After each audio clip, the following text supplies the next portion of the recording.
कोई उसकी कॉपी कोई इसकी कॉपी, सब घिसते पेंसिल मैंने घिस दी कॉपी, 10 वाला पेन और 20 की कॉफी, हालत इनकी करी चाय में डूबे बिस्किट टॉसी। अभी देखे मुझे भागे रखे सर पर पैर, मुड़ के ना देखेंगे घर तक, ये मेरे कागज मेरे शब्दों से लथपथ है, माइक करा लोड फिर रैप पर खट खट। You can take the screenshot. Okay.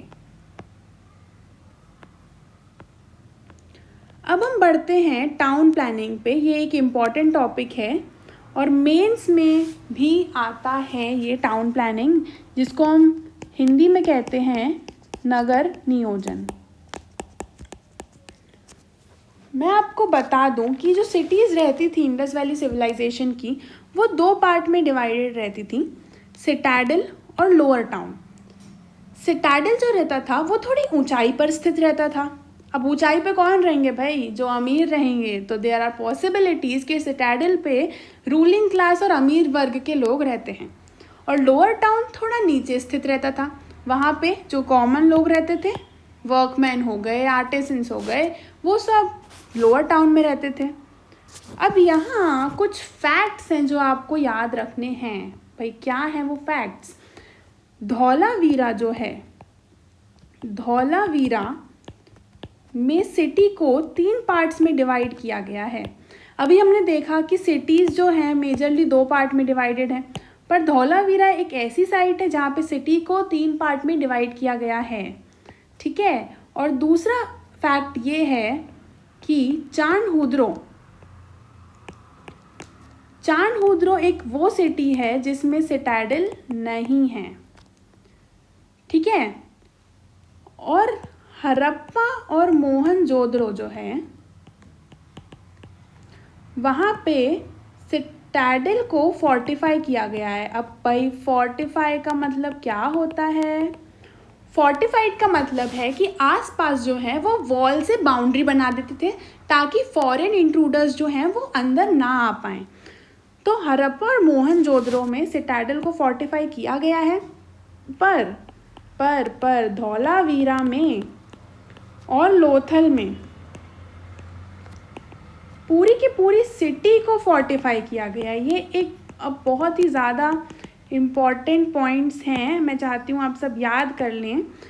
Harappa और मोहनजोदड़ो में सिर्फ सिटाडेल को फोर्टिफाई किया गया है, धौलावीरा और लोथल में पूरी की पूरी सिटी में बाउंड्री बना दी गई है, और धौलावीरा में सिटी को 3 पार्ट में डिवाइड किया गया है, और चांदहुद्रो में कोई सिटाडेल नहीं है। ये नॉर्मल बेसिक पॉइंट्स हैं जो आपको याद रखने हैं for your prelims point of view. आगे बढ़ते हैं। टाउन प्लानिंग जो थी वो ग्रिड सिस्टम पे बेस्ड थी। अब ग्रिड सिस्टम क्या होता है? ग्रिड सिस्टम में जो मेन स्ट्रीट्स होती हैं वो एक दूसरे को राइट एंगल पे कट करती हैं, कुछ इस प्रकार। ये मेन स्ट्रीट हो गई, ये मेन स्ट्रीट हो गई, मेन स्ट्रीट, ये सब ने क्या किया, 90 डिग्री पे एक दूसरे को कट कर रहे हैं। इससे पूरी सिटी जो है वो एक स्क्वायर शेप में डिवाइड हो जाती है, और इस स्क्वायर में फर्दर छोटी छोटी नैरो रोड्स निकल जाती हैं और इनके अंदर घर बन जाते हैं। इसे हम ग्रिड सिस्टम कहते हैं। और दूसरी चौंकाने वाली चीज़ है ड्रेनेज सिस्टम। इनके पास एक बहुत ही अच्छा ड्रेनेज सिस्टम एग्जिस्ट करता था। सारी, जैसे ये घर है, घर का जो अलग खुद का ड्रेनेज सिस्टम होता था वो जाता था और मेन सिटी के ड्रेनेज सिस्टम से मिक्स हो जाता था, और यहाँ पे एक क्लीनिंग चैम्बर होता था। क्लीनिंग चैम्बर से जो भी गंदगी है पानी क्लीन होने के बाद दोबारा नदियों में छोड़ दिया जाता था। तो ये ड्रेनेज सिस्टम उस इतने सालों पहले एग्जिस्ट करता था, ये जानना बहुत ही ज़्यादा शॉकिंग है। लार्जेस्ट बिल्डिंग जो उस टाइम पे थी हरप्पा की, वो थी great granary. Again important from films point of view. Great granary मतलब अन्नागार जो था वो हरप्पा का सबसे बड़ी बिल्डिंग थी। मतलब इससे पता चलता है कि हमारे पास कितनी ज़्यादा फूड रेंज में सफिशिएंसी थी। और हम बात करें तो ये कि हर घर में खुद का कोर्टयार्ड और बाथरूम होता था। Can you imagine? अभी जिसके लिए सरकार इतने प्रयास कर रही है, स्वच्छ भारत अभियान और शौचालय बना रही है हर जगह, ये इतने सालों पहले उन लोगों को पता था, वो अवेयर थे इस बारे में। नेक्स्ट इज कालीबंगन के घरों में कुआं होता था। ये इम्पॉर्टेंट है कि भाई कहाँ से कुएं के साक्ष्य प्राप्त हुए हैं, कहाँ कुआं होता था, तो वो है कालीबंगन में। कालीबंगन में एक और चीज़ के साक्ष्य मिले थे अगर आपको याद हो तो, किसके? ऊँट की हड्डियों के। नेक्स्ट इज मोहनजोदाड़ो का ग्रेट बाथ। मोहनजोदाड़ो की जो सबसे बड़ी बिल्डिंग थी वो थी ग्रेट बाथ, जहाँ पे मैंने आपको बताया था कि लोग सामूहिक रूप से स्नान करते थे for religious purposes. Indus valley civilization के घर जो थे वो 1 या 2 फ्लोर की बिल्डिंग होती थी। तो you can take the screenshot of town planning. Okay, ये फोटो जो है वो आपको बता रही है सिटाडेल और लोअर टाउन की मैंने बात करी थी ना, वो यही थी। ये है सिटाडेल और ये है लोअर टाउन। यहाँ पे रूलिंग क्लास रहती थी और यहाँ पे वर्किंग क्लास रहती थी। अब हम आते हैं इकोनॉमी पे कि भाई इतनी बड़ी सिविलाइजेशन की अर्थव्यवस्था किस पर आधारित थी, किस तरह से पैसे कमाते थे वो। तो आइए देखते हैं। इंडस वैली सिविलाइजेशन एक ऐसी जगह पे स्थित थी जहाँ पे थोड़ी मोड़ी मात्रा में फ्लड्स आते रहते थे। फ्लड्स आते थे तो वहाँ की सॉइल फर्टाइल थी और फर्टाइल सॉइल से फूड ग्रेन्स जो थे हमारे पास बहुत ज़्यादा सफिशिएंट थे। अब फूड ग्रेन्स में क्या आता है? Wheat, barley, peas etcetera. ठीक है, बहुत सारे फ्रूट ग्रेन्स थे but majorly wheat, barley important था। मिलेट्स के प्रूफ हमको मिले गुजरात से और राइस के प्रूफ हमने बताया था कहाँ से मिले थे? लोथल से। ठीक है, तो ये हमको याद रखना है फ्रॉम प्रीलिम्स कि मिलेट्स जो थी वो गुजरात से मिली थी और राइस जो थे वो लोथल से मिले थे। इंडस वैली सिविलाइजेशन सबसे पहली थी जिसने कॉटन को प्रोड्यूस किया था। कॉटन के साक्ष्य कहाँ से मिले हैं? मेहरगढ़ से। ये अगेन इम्पॉर्टेंट है, मेहरगढ़ कहाँ पे स्थित करता है? पाकिस्तान में। तो कॉटन भी हमने उस टाइम पर उगाया था। और क्या करते थे वहाँ के लोग अर्थव्यवस्था के लिए? एनिमल्स को डोमेस्टिकेट करते थे, पशुपालन करते थे। और हमारे ट्रेड रिलेशंस जो थे वो इंडिया के साथ और फॉरेन कंट्रीज़ के साथ थे। और क्या क्या हम इंपोर्ट करते थे? देखिए कुछ चीज़ें ऐसी हैं जो हम इंपोर्ट करते थे, जो कि है कॉपर अफ़गानिस्तान से इंपोर्ट करते थे, और लेड और मार्बल जो है वो राजस्थान से इंपोर्ट करते थे। और भी चीज़ें हैं बट उतनी ज़्यादा इम्पॉर्टेंट नहीं है जो हम इंपोर्ट करते थे। ये जो है वो इम्पॉर्टेंट है, लेड, मार्बल, कॉपर एक्सेट्रा। तो ये बताता है कि हमारे ट्रेड रिलेशंस थे, हम उस टाइम भी व्यापार करते थे। मोड ऑफ पेमेंट क्या था? Barter system. बार्टर सिस्टम मतलब वस्तु विनिमय, सामान के बदले सामान देना। उस टाइम पे कोई करेंसी डेवलप नहीं थी। हम सामान देते थे किसी दूसरी कंट्री को और उसके बदले वो हमको सामान बेच देती थी। हमारे पास ट्रेड था, इसका प्रूफ इससे भी है कि हमने खुद का बाट और माप की इकाई डेवलप कर ली थी। वेट एंड मेजर का सिस्टम हमारे पास डेवलप था। Trade in lapis lazuli. अब लापिस लजूली क्या है? ये एक सेमी प्रेशियस स्टोन है। साइड में आप फोटो में देख सकते हैं कितना सुंदर स्टोन है ये। इसमें भी हम ट्रेड करते थे, दूसरी कंट्रीज़ को बेचते थे। तो देखा आपने हमारी इकोनॉमी किस तरह से फूड ग्रेन्स और ट्रेड पे आधारित थी।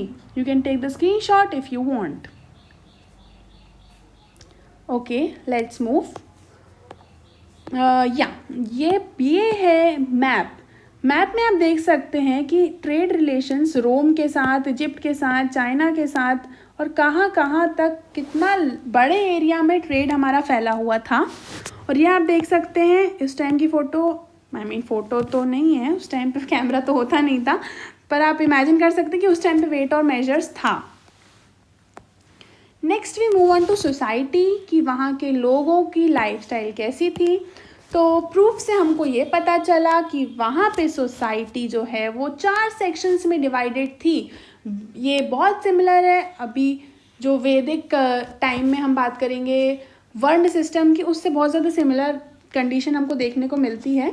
सबसे पहले सेक्शन में जो है वो प्रीस्ट और एस्ट्रोलॉजर्स हैं।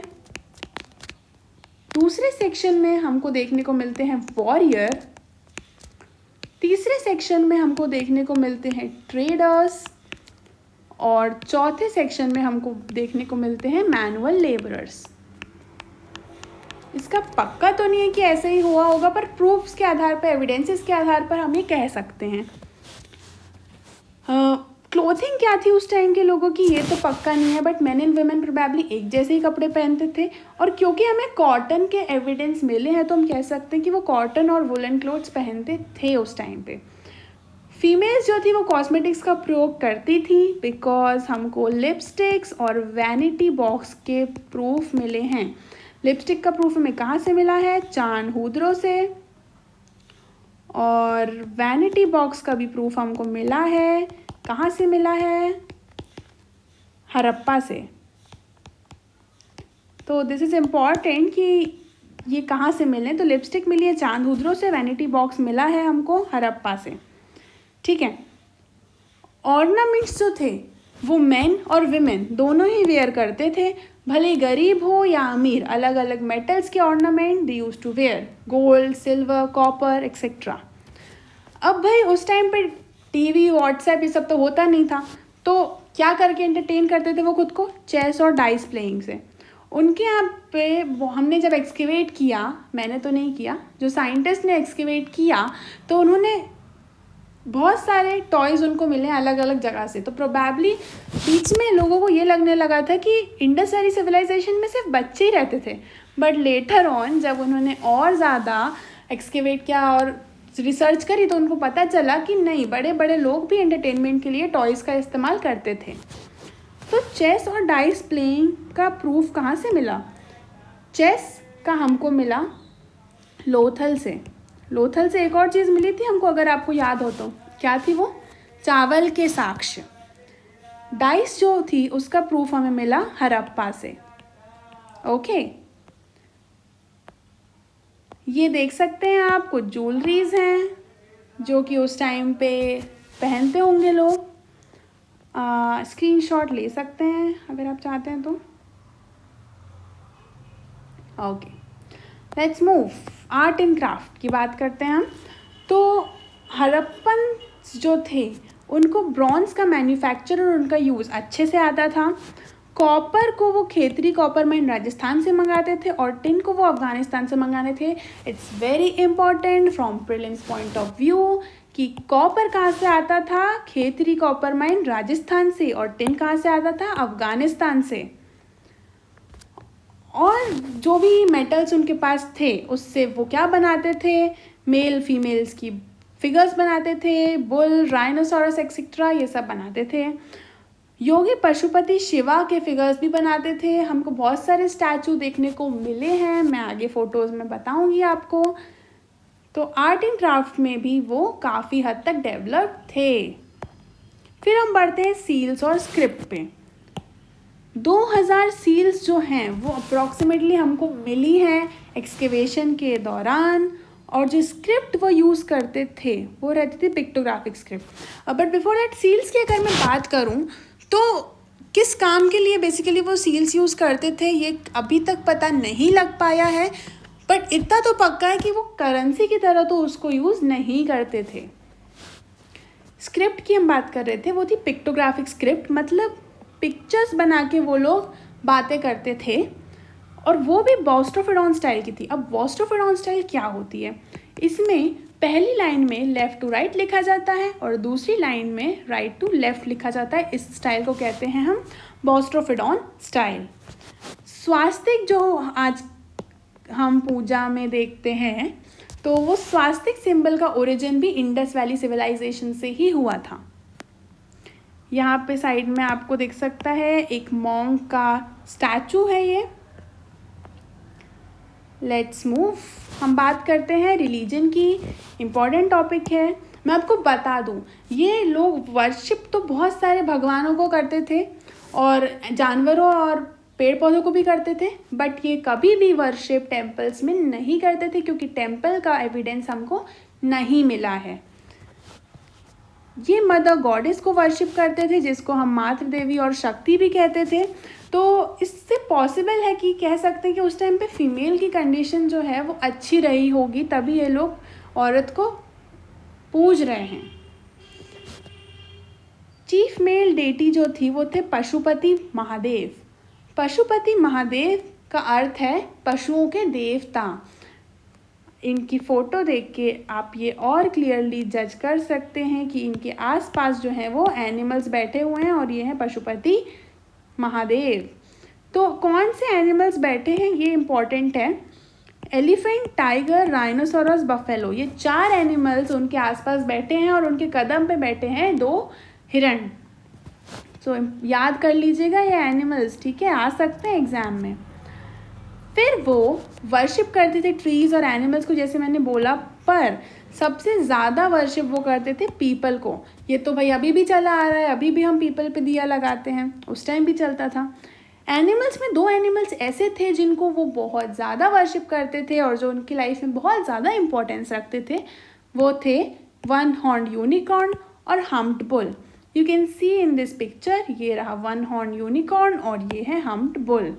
और मैंने बताया वो लोग टेम्पल में वर्शिप नहीं करते थे और एमुलेट्स भी उस टाइम पे बहुत ज़्यादा मिले हैं, नज़र बट्टू शायद जैसे कहते हैं हम, तो आप इसका स्क्रीनशॉट ले सकते हैं। मेंस में ये बहुत ज़्यादा इम्पोर्टेंस रखता है, टाउन प्लानिंग क्या थी, इकनॉमी क्या थी, रिलीजन क्या था, उनकी लाइफ क्या थी, सोशल, ये सब आपको याद रखना है। इतना ही पढ़ लीजिएगा तो काफ़ी होगा। अब हम देखते हैं फाइनली डिक्लाइन।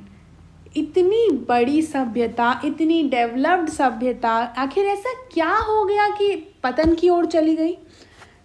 पर पतन हुआ कब इसका? पतन हुआ 1800 BC में।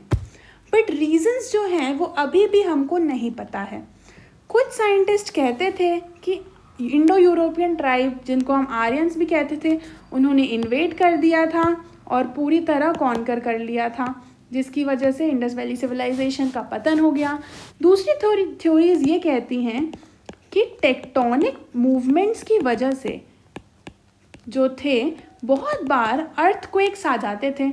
अब इन अर्थक्वेक्स क्या करते थे? ये अर्थक्वेक रिवर का कोर्स बदल देते थे, रिवर की डायरेक्शन बदल देते थे। डायरेक्शन बदलने की वजह से वहाँ पे बहुत बड़ा फ्लड आ गया और सब कुछ पानी में बह गया।